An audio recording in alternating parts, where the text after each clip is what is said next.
Union public service commission இதுல இருந்து ஒரு ஜாப் வேகன்சிக்கான அந்த நோட்டிபிகேஷன் வந்து வெளியிட்டிருக்காங்க. யூனியன் பப்ளிக் சர்வீஸ் கமிஷன்ல இருந்து எதுக்கு அப்படின்னா நேஷனல் டிஃபென்ஸ் அகாடமி அப்புறம் நாவல் அகாடமில வந்து ஜாயின் பண்றதுக்கான அந்த எக்ஸாம் நோட்டிபிகேஷன் தான் வந்து இப்போ வெளியாயிருக்கு. ஸோ இதுக்கான ஆன்லைன் அப்ளிகேஷன் வந்து ஆல்ரெடி ஸ்டார்ட் ஆயிடுச்சு. 20/12/2023 இருந்து அடுத்த வருஷம் அதாவது ஜனவரி 9, 2024 வரை வந்து ஆன்லைனில் அப்ளை பண்ணிக்கலாம் அப்படின்னு சொல்லியிருக்காங்க. இதுக்கு வந்து குவாலிஃபிகேஷனை வந்து 12th பாஸ் பண்ணியிருக்கணும். அதுக்கப்புறம் வந்து அதுக்கான அந்த டீட்டெயில்ஸ் எல்லாமே டீட்டெயில்டு நோட்டிஃபிகேஷனாக எல்லாத்தையும் பார்த்து பிசியில் வந்து last date 9/1/2024 national defence academy naval academy exam இதுக்கான அந்த நோட்டிஃபிகேஷன் தான் வந்து இது. ஸோ இதில் வந்து ஏர்ஃபோர்ஸு, நேவி, ஆர்மி இது எல்லாத்துலேயும் வந்து ஜாயின் பண்ணலாம். அதுக்கான வேக்கன்சி எவ்வளவோ, மெயிலுக்கு எவ்வளோ, ஃபீமேலுக்கு எவ்வளோ அப்படிங்கிற அந்த ஃபுல் கம்ப்ளீட் டீட்டெயில்ஸ் கொடுத்துருக்காங்க.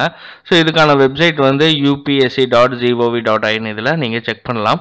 ஸோ அப்ளை பண்ணுறதுக்கு முன்னாடி இதுக்கான அந்த ஃபுல் எலிஜிபிலிட்டி இருக்கா அப்படிங்கிறத நீங்கள் செக் பண்ணிவிட்டு அதுக்கப்புறம் நீங்கள் அப்ளை பண்ணலாம் அப்படிங்கிறத சொல்லியிருக்காங்க. ஸோ இந்த லிங்க்கில் போயிட்டு நீங்கள் அப்ளை பண்ணிக்கலாம். upsc.online.nic.in இதில் போயிட்டு OTR மூலிமா, அதாவது ஒன் டைம் ரெஜிஸ்ட்ரேஷன் மூலிமா ஃபஸ்ட்டு ரெஜிஸ்டர் பண்ணிக்கணும். அதுக்கப்புறம் photo ID, Aadhaar card, PAN card இது எல்லாமே வந்து உங்களுக்கு வந்து வேணும் அப்படிங்கிறதா சொல்லியிருக்காங்க ஆன்லைன் அப்ளிகேஷன் ஃபில் பண்றப்ப. So last date for submit application வந்து 9/1/2024. பெனால்ட்டி இதுக்கு வந்து ராங் ஆன்சருக்கு வந்து பெனால்ட்டி மார்க் கொடுத்துருக்காங்க, நெகட்டிவ் மார்க் வந்து கொடுத்துருக்காங்க, ஆப்ஜெக்டிவ் டைப் கொஸ்டின். ஸோ உங்களுக்கு கைட்லைன்ஸ் தேவைப்படுது அப்படின்னா இந்த டெலிஃபோன் நம்பர் கொடுத்துருக்காங்க. ஸோ ஒர்க்கிங் டேஸ்ல வந்து 10 to 5 மணிக்குள்ள நீங்க கால் பண்ணி உங்களுக்கு டவுட்டை வந்து கிளியர் பண்ணிக்கலாம். ஸோ இதுல வந்து மேல் ஃபீமேல் 2 பேருமே அப்ளை பண்ணலாம் அப்படிங்கறது சொல்லியிருக்காங்க. ஆன்லைன்ல மட்டும்தான் வந்து அப்ளை பண்ண முடியும் அப்படிங்கிறது. நேஷனல் டிஃபென்ஸ் அகாடமி, இந்த அகாடமியில வந்து எதுக்கு எடுக்கிறாங்கன்னா ஆர்மிக்கு, நேவி, ஏர்ஃபோர்ஸ். ஸோ ஆர்மியில பார்த்தோம் அப்படின்னா 208 வேகன்சில 10 ஃபீமேல், நேவியில 42ல வந்து 12 ஃபீமேலுக்கு சொல்லியிருக்காங்க. ஸோ ஏர்ஃபோர்ஸ் ஃபிளையிங்ல வந்து 92ல 2 வந்து ஃபீமேல் கேண்டிடேட்டுக்கு. அப்புறம் வந்து கிரவுண்ட் டியூட்டிஸ் டெக்னிக்கல்ல வந்து 18ல வந்து 2 வந்து ஃபீமேலுக்கு.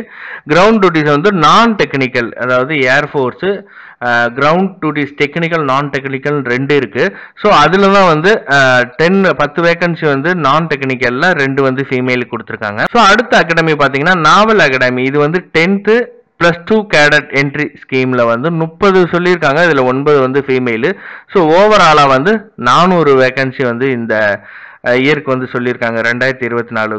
ஆன்லைன்ல மோடிஃபிகேஷன் வந்து 10/1/2024 இருந்து 16/1/2024 உங்களுக்கு ஏதாவது கரெக்ஷன் இருந்தது அப்படின்னா நீங்க செக் பண்ணி பார்த்துக்கலாம். அதுக்கப்புறம் நீங்க பண்ண முடியாது. ஒன்ஸ் சப்மிட் பண்ணதுக்கப்புறம் வந்து எந்த ஒரு மோடிஃபிகேஷனுமே வந்து இதுக்கான ரிட்டன் எக்ஸாம் சென்டர் பாத்தீங்க அப்படின்னா தமிழ்நாட்டில் வந்து மொத்தம் 3 பிளேஸ்ல கொடுத்துருக்காங்க, சென்னை, கோயம்புத்தூர், திருச்சிராப்பள்ளி. ஸோ அலாட்மெண்ட் பாத்தீங்கன்னா அலாட்மெண்ட் சென்டர் பாத்தீங்கன்னா first apply first allot base அப்படிங்கிற அந்த இதில் சொல்லியிருக்காங்க. பார்த்தோம் அப்படின்னா வந்து அன்மேரிட் மேலா இருக்கட்டும் அல்லது ஃபீமேலா இருக்கட்டும், உங்களுடைய டேட் ஆஃப் பர்த் அதாவது 2 ஜூலை 2005க்கு முன்னாடி இருக்கக்கூடாது. அதே போல வந்து 1 ஜூலை 2000க்கு அப்புறமும் இருக்கக்கூடாது. இந்த பிட்வீன் இயர்ஸ்ல தான் உங்களோட டேட் ஆஃப் பர்த் இருக்கணும், இன்க்ளூடிங் அந்த டேட்டையும் சேர்த்து. ஸோ இதில் இருக்கிறவங்க மட்டும்தான் வந்து அப்ளை பண்ணுவாங்க, அப்ளை பண்ண முடியும், அவங்கள தான் வந்து கன்சிடர் பண்ணுவாங்க. ஸோ அப்ளை பண்ணுறப்போ வந்து உங்களுக்கான அந்த டேட் ஆஃப் பர்த் ப்ரூஃப் இருக்குல்ல, அது வந்து மெட்ரிகுலேஷன் அல்லது ஸ்கூல் லீவிங் சர்டிஃபிகேட்டில் இருக்கிற மாதிரி தான் இருக்கணும். ஏன்னா வெரிஃபிகேஷன் பண்ணுறப்ப இது மெயினாக வந்து அவங்க செக் பண்ணுவாங்க. ஸோ அதையும் நீங்கள் பார்த்துக்குங்க. அது நீங்கள் ஏதாவது எரராக மிஸ்டேக் பண்ணிட்டீங்க அப்படின்னா ஆன்லைன் அப்ளிகேஷனில் நீங்கள் வந்து ரிக்வெஸ்ட் பண்ணலாம். ஸோ இதுக்கு வந்து இந்த எக்ஸாமுக்கு வந்து நீங்கள் உங்களோட சப்போர்ட்டிங் டாக்குமெண்ட்டோட நீங்கள் ரிக்வெஸ்ட் பண்ணலாம். எது எரர் பண்ணியிருந்தீங்க அப்படின்னா அது எந்த டேட்டுக்குள்ளே அப்படின்னா 21/4/2024 வந்து நீங்கள் சப்மிட் பண்ணணும். அதுக்கான அதாவது இதுக்கு வந்து என்னென்ன டாக்குமெண்ட்ஸு, எந்த கம்யூனிகேஷன் வந்து நம்ம கரெக்டான உங்களுக்கு டீட்டெயில்ஸாக கொடுக்கணும் அப்படின்னு பார்த்தீங்கன்னா நேமு, அப்புறம் year of the examination, registration ID இருக்கணும்ல, வந்திருக்கும்ல, அது கூட வந்து ரோல் நம்பர் நீங்கள் ரிசீவ் பண்ணியிருந்தீங்கன்னா அது கூட பார்த்தீங்க அப்படின்னா நேம் ஆஃப் தி கேண்டிடேட் இருக்கணும். கம்ப்ளீட் போஸ்டல் அட்ரஸ், ஆன்லைன் அப்ளிகேஷனில் கொடுத்த அந்த போஸ்டல் அட்ரஸ்ஸு, வேலிடு, அப்புறம் ஆக்டிவ் இமெயில் ஐடி, இது எல்லாமே நீங்கள் கொடுத்தீங்க அப்படின்னா அவங்க கன்சிடர் எப்படி ஃபில் பண்ணும் அப்படிங்கிற அந்த டீட்டெயில்ஸ் எல்லாமே கீழே கொடுத்துருக்காங்க. ஸோ அடுத்து எஜுகேஷனல் குவாலிஃபிகேஷன் என்ன இருக்கணும் அப்படின்னு பார்த்தீங்கன்னா ஆர்மி விங் இந்த நேஷனல் டிஃபென்ஸ் அகாடமிக்கு வந்து 12th வந்து பாஸ் பண்ணியிருக்கணும். 10th அப்புறம் +2 பேட்டர்னில் வந்து ஸ்கூல் எஜுகேஷன் அல்லது ஈக்குவலண்ட்டான ஒரு எக்ஸாமில் வந்து கண்டக்ட் பண்ணியிருப்பாங்கள்ல ஸ்டேட் எஜுகேஷன் போர்டில் அல்லது யூனிவர்சிட்டியில் வந்து கேட்டிருக்காங்க. 12th மஸ்ட் பாஸ் பண்ணியிருக்கணும். Air force and naval wings national defence for the 10th +2 cadet entry ஸ்கீமுக்கு வந்து பார்த்தோம் அப்படின்னா இதுக்கும் வந்து 12th பாஸ் பண்ணியிருக்கணும். அது கூட வந்து ஃபிசிக்ஸ் ஒரு சப்ஜெக்டாக இருக்கணும், அல்லது கெமிஸ்ட்ரி ஒரு சப்ஜெக்ட்டு, மேத்தமெட்டிக்ஸு. ஸோ இது எல்லாமே வந்து ஒரு சப்ஜெக்டாக வந்து இருக்கணும் அப்படிங்கிறத சொல்லியிருக்காங்க. Candidate who are appearing in the 12th class under the 10th +2 pattern of school education or equivalent examination can also apply for this examination அப்படிங்கிற மாதிரி சொல்லியிருக்காங்க. ஸோ அதையும் நீங்கள் செக் பண்ணி பார்த்துக்குங்க. So candidate who qualified the SSB interview but could not produce the matriculation +2 or equivalent certificate or original at the time of SSB interview should forward duly self-attested photocopy. So நீங்கள் வந்து SSB இன்டர்வியூவில் வந்து qualify ஆகிட்டீங்க, but ஆனால் original certificate வந்து produce பண்ணல அப்படின்னா நீங்கள் 24 December 2024க்குள்ளே இந்த அட்ரஸில் வந்து நீங்கள் ஒரிஜினல் சர்டிஃபிகேட் வந்து ப்ரொடியூஸ் பண்ணணும் அப்படிங்கிற சொல்லியிருக்காங்க. 11th படிச்சுட்டு இருக்கிறவங்க வந்து அப்ளை பண்ண முடியாது. ட்ராவலிங் அலவன்ஸ் கேண்டிடேட் அப்பியரிங், அதாவது எஸ்எஸ்பி இன்டர்வியூக்கு ஃபஸ்ட் டைம் வரீங்க அப்படின்னா உங்களுக்கான ஏசி 3 டயரில் வந்து அல்லது ரயில்வே ஃபேர் வந்து கொடுக்குறாங்க. பஸ் ஃபேர் வந்து ஸ்லீப்பர் சார்ஜஸ் இந்த மாதிரி பஸ்ஸில் வரோம் அப்படின்னா அதுக்கான பஸ் ஃபேர் கொடுக்குறாங்க. 12th இப்போ படிச்சுட்டு இருக்கிறவங்க அப்ளை பண்ணலாம். அப்ளை பண்ணதுக்கப்புறம் உங்களுக்கான அந்த ப்ரூஃப், அதாவது பாஸ் பண்ண ப்ரூஃப்கான அந்த சர்டிஃபிகேட் வந்து 24th டிசம்பர் 2024க்குள்ளே நீங்கள் ப்ரொடியூஸ் பண்ணணும் அப்படிங்கிற சொல்லியிருக்காங்க. ஃபிசிக்கல் ஸ்டாண்டர்டுக்கு வந்து இருக்கணும். இதுக்கு fees SC ST female candidate இவங்களை தவிர மீதி எல்லாருமே வந்து 100 ரூபி வந்து பே பண்ணணும்.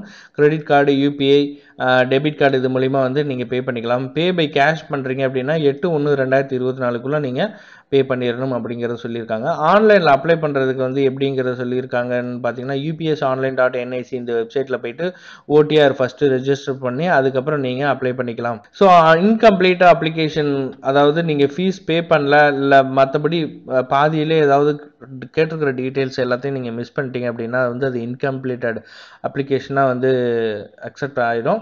ஸோ அதுக்கப்புறம் அந்த உங்களோட அப்ளிகேஷன் வந்து ரிஜெக்ட் பண்ணிடுவாங்க. ஸோ கேர்ஃபுல்லாக வந்து நோட்டிஃபிகேஷனை படிச்சுட்டு என்னென்ன டீட்டெயில்ஸ் கேட்டிருக்காங்களோ அது எல்லாமே வந்து கேர்ஃபுல்லாக வந்து நீங்கள் அப்ளை பண்ணுங்கள். ஸோ ரிட்டன் எக்ஸாம் முடிச்சதுக்கப்புறம் வந்து நீங்கள் என்ன பண்ணலாம் அப்படின்னா இந்த வெப்சைட்டில் லாகின் பண்ணி உங்களுக்கான அந்த எஸ்எஸ்பி இன்டர்வியூ அப்புறம் வந்து பார்த்தோம் அப்படின்னா, அதாவது ரிட்டன் எக்ஸாமில் வந்து குவாலிஃபை ஆனதுக்கப்புறம் சொல்கிறேன் நான் இது. ஸோ எஸ்எஸ்பி இன்டர்வியூ டேட்டு, அந்த பிளேஸ் எல்லாமே எங்கே அப்படிங்கிறது இதில் நீங்கள் லாக் பண்ணி எக்ஸாமினேஷனு இதில் வந்து மேத்தமெட்டிக்ஸு ஜென்ரல் அபிலிட்டி டெஸ்ட்டுன்னு சொல்லி ஒவ்வொரு சப்ஜெக்ட்லேயும் வந்து 2.5 மணி நேரம் நடக்கும். 300 கொஸ்டின் எம்சிக்யூ கொஸ்டின் தான் இது. அதாவது 4 கொஸ்டின்ஸ் இருக்கும் ABCDன்னு, அதில் ஒன்று வந்து சூஸ் பண்ணுவோம். ஜென்ரல் அபிலிட்டி டெஸ்ட்டும் சேம் தான். இது வந்து 600 மார்க்கு 2.5 ஹவரில் நடக்கிறது. டோட்டலாக 900 மார்க் வந்து கொடுத்துருக்காங்க. பேப்பர் 1ல் வந்து மேத்தமெட்டிக்ஸ் அல்ஜிப்ரா இருக்கும் இதுக்கான syllabus, matrices and determinants, trigonometry. So இந்த மாதிரி இதுக்கான பேப்பர் 1க்கான சிலபஸ் கொடுத்துருக்காங்க. பேப்பர் 2ல் வந்து பார்த்தீங்கன்னா பார்ட் ஏல இங்கிலீஷ் இருக்கும், பார்ட் பியில் ஜென்ரல் நாலேஜ், அதில் வந்து physics, chemistry, general science, history, அப்புறம் வந்து ஜியாகிரஃபி, கரண்ட் ஈவெண்ட்ஸு. ஸோ இது எல்லாமே வந்து பார்ட் பியில் இருக்கும். ஸோ இன்ஸ்ட்ரக்ஷன் எப்படி நீங்கள் ஆன்லைனில் அப்ளை பண்ணணும் அப்படிங்கிறதுக்கான அந்த இன்ஸ்ட்ரக்ஷன் கொடுத்துருக்காங்க. ஸோ இதை ஃபாலோ பண்ணி நீங்கள் ஈஸியாக அப்ளை பண்ணிக்கலாம். அதாவது உங்களோட டாக்குமெண்ட்ஸு எந்த சைஸில் இருக்கணும், எவ்வளோ கேபிக்கில் இருக்கணும், எந்த ஃபார்மேட்டில் இருக்கணும் அப்படிங்கிறது கிளியராக கொடுத்துருக்காங்க. ஸோ கேர்ஃபுல்லாக வந்து இந்த இன்ஸ்ட்ரக்ஷனை ஃபுல்லாக படிச்சுட்டு அதுக்கப்புறம் நீங்கள் அப்ளை பண்ணிக்கலாம். Special instruction candidate for objective type டெஸ்ட்டுக்கு வந்து என்னென்ன பண்ணணும் அப்படிங்கிறது அதுக்கான அந்த இன்ஸ்ட்ரக்ஷனும் கீழே கொடுத்துருக்காங்க. ரிட்டன் எக்ஸாம் வந்து எப்படி ஃபில் பண்ணணும், எப்படி நம்ம வந்து ஆன்சர் பண்ணணும் அப்படிங்கிறதுக்கான அந்த மாடல் இதுவுமே இதில் கீழே கொடுத்துருக்காங்க. உங்களுக்கு யூஸ்ஃபுல்லாக இருக்குது. அதுக்கப்புறம் கீழே பார்த்தோம் அப்படின்னா height and weight standard for female candidate NDAல நேஷனல் டிஃபென்ஸ் இதில் வந்து ஆர்மியில் ஜாயின் பண்ணுறதுக்கான அந்த ஹைட் அண்ட் வெயிட் டீட்டெயில்ஸ் எல்லாம் கொடுத்துருக்காங்க, ஏஜ் வைஸு. அதுக்கு அடுத்து பார்த்தோம் அப்படின்னா மெடிக்கல் ஸ்டாண்டர்ட் ப்ரொசீஜர் கொடுத்துருக்காங்க. மெடிக்கல் ஸ்டாண்டர்டில் வந்து என்னென்ன டெஸ்ட் எடுப்பாங்க அப்படிங்கிற மாதிரி. அதுக்கப்புறம் ஃபிசிக்கல் ஸ்டாண்டர்டில் வந்து கொடுத்துருக்காங்க வெயிட்டு, ஹைட்டு. வந்து ஆர்மி, நேவி, ஏர்ஃபோர்ஸு இது 3 இதுக்குமே வந்து கொடுத்துருக்காங்க. ஸோ இதுவுமே வந்து உங்களுக்கு பார்க்கணும். நீங்கள் ஃபைனலாக வந்து செலக்ட் ஆகிட்டீங்க அப்படின்னா ட்ரைனிங் அகாடமியில் வந்து will be required to deposit following amount வந்து commanded national defence academy arrival, அதாவது நீங்கள் போகிறதுக்கு முன்னாடி வந்து இதை நீங்கள் வந்து டெபாசிட் பண்ணணும். எவ்வளோ அப்படின்னா டோட்டலாக 35,376 ரூபா வந்து பே பண்ணணும். எதுக்கு அப்படின்னா பேக்கெட் அலவன்ஸ் 5 மந்த்ஸ்க்கு வந்து உங்களுக்கு கொடுப்பாங்கல்ல அதுக்கு. அப்புறம் வந்து clothing, army group insurance, clothing item record time, joining cost of கிளாத்திங்னு சொல்லிட்டு, அப்புறம் incidental expenditure during the first semester சொல்லிட்டு 35,000 ரூபாய் வந்து நம்ம ரிக்வஸ்ட் பண்ணுவாங்க. ஸோ அது வந்து நம்ம பே பண்ணணும். அதாவது அங்கே போய் ஜாயின் பண்ணுறதுக்கு முன்னாடி. Out of the payment mentioned above, the following amount is refundable. The candidate event financial aid being sanctioned by them. Packet money allowance 1000 per month 5 மாதத்துக்கு வந்து packet allowance கொடுப்பாங்க. For the items clothing and equipment. So இதுக்கான அந்த ஸ்காலர்ஷிப்புமே கொடுக்குறாங்க. The scholarship granted cadets overall first academics passing out of course one time scholarship கொடுக்குறாங்க 5,000. பே scale rank wise எவ்வளோ இருக்கும் உங்களுக்கான பே ஸ்கேலு ஒன்ஸ் ட்ரைனிங் முடிஞ்சதுக்கப்புறம் அப்படிங்கிறது கொடுத்துருக்காங்க. ஃப்ளையிங் அலவன்ஸு, அதர் அலவன்ஸ் எவ்வளோ இருக்கும், அதே போல் வந்து உங்களுக்கான பெனிஃபிட்டு, அதுக்கப்புறம் உங்களுக்கான allowance, uniform allowance, ration allowance, அப்புறம் சில்ட்ரன் எஜுகேஷனு, இன்கேஸ் வந்து டிசபிலிமெண்ட் அதாவது அந்த மாதிரி ஃபுல் அலவன்ஸு பெனிஃபிட்ஸ் எல்லாமே கொடுத்துருக்காங்க. இன்கேஸ் டெத் ஆகிட்டா வந்து 12.5 lakhs வரைக்கும் கொடுக்குறாங்க. அதுக்கப்புறம் மந்த்லி எக்ஸ்ட்ரா கிராட்டியா அமௌண்ட்டுன்னு சொல்லிட்டு 9,000 கொடுக்குறாங்க. ஸோ இந்த மாதிரி ஏகப்பட்ட பெனிஃபிட்ஸ் வந்து கொடுத்துருக்காங்க. ஸோ நீங்கள் நோட்டிஃபிகேஷனை ஃபஸ்ட்லேருந்து லாஸ்ட் வரைக்கும் ஃபுல்லாக படிச்சுட்டு அதுக்கப்புறம் நீங்கள் அப்ளை பண்ணுங்கள். இந்த வீடியோவை மறக்காமல் உங்கள் ஃப்ரெண்ட்ஸ் எல்லாத்துக்கும் ஷேர் பண்ணுங்கள். எப்படி அப்ளை பண்ணணும் அப்படிங்கிறத நம்ம ஷார்ட்டாக நான் பார்த்துடலாம். ஸோ இந்த UPSC online.nic இதில் போயிட்டு நீங்கள் உங்களுக்கான இமெயில் ஐடி, ஓடிபி இது வந்து ஆல்ரெடி ரெஜிஸ்டர் பண்ணவங்க வந்து யூஸ் பண்ணி நீங்கள் லாகின் பண்ணலாம். அல்லது மொபைல் நம்பரு அல்லது ஓடிஆர் ஐடி தெரிஞ்சது அப்படின்னா அதுக்கான அந்த ஒன் டைம் ஐடி சொல்லியிருந்தோம்ல அந்த ஐடி தெரிஞ்சதுன்னா அதை நீங்கள் இங்கே என்டர் பண்ணி நீங்கள் லாகின் பண்ணி உங்கள் இதுக்கானது இதை வந்து அப்ளை பண்ணலாம். அப்படி இல்லை புதுசாக அப்ளை பண்ண போகிறீங்கன்னா நியூ ரெஜிஸ்ட்ரேஷன் இருக்குல்ல இதில் போயிட்டு உங்களுக்கான அந்த டீட்டெயில்ஸு சர்டிஃபிகேட்டில் இருக்கிற மாதிரி 10th இருக்கிற சர்டிஃபிகேட்டில் இருக்கிற மாதிரி நேமு, ஜென்ட்ரு, அப்புறம் டேட் ஆஃப் பர்த் வந்து கரெக்டாக கொடுத்துருங்க. அதுக்கப்புறம் mother name, father name, marital status, mobile number, alternative mobile number, email ID, அப்புறம் 10th போர்டில் இருக்கிற examination roll number, security question சொல்லிட்டு சப்மிட் பண்ணதுக்கப்புறம் உங்களுக்கான அந்த ஓடிஆர் ரெஜிஸ்ட்ரேஷன் ஐடி வந்துடும், இமெயிலுக்கும் வரும். ஸோ அதை நீங்கள் யூஸ் பண்ணி நீங்கள் வந்து இந்த என்டிஏ அப்புறம் என்ஏல வந்து நீங்கள் அப்ளை பண்ணலாம் அப்படிங்கிறது தான் இதில் சொல்கிறாங்க ஃபஸ்ட்டு. ஸோ எப்படி அப்ளை பண்ணணும் ஆன்லைன் அப்படிங்கிறதுக்கான இன்ஸ்ட்ரக்ஷன் இதில் கொடுத்துருக்காங்க. உங்களுக்கு தேவைப்பட்டது அப்படின்னா நீங்கள் இதை செக் பண்ணி பாருங்கள். ஸோ மீண்டும் ஒரு பதிவில் சந்திக்கிறேன். நன்றி, வணக்கம். தேங்க்யூ.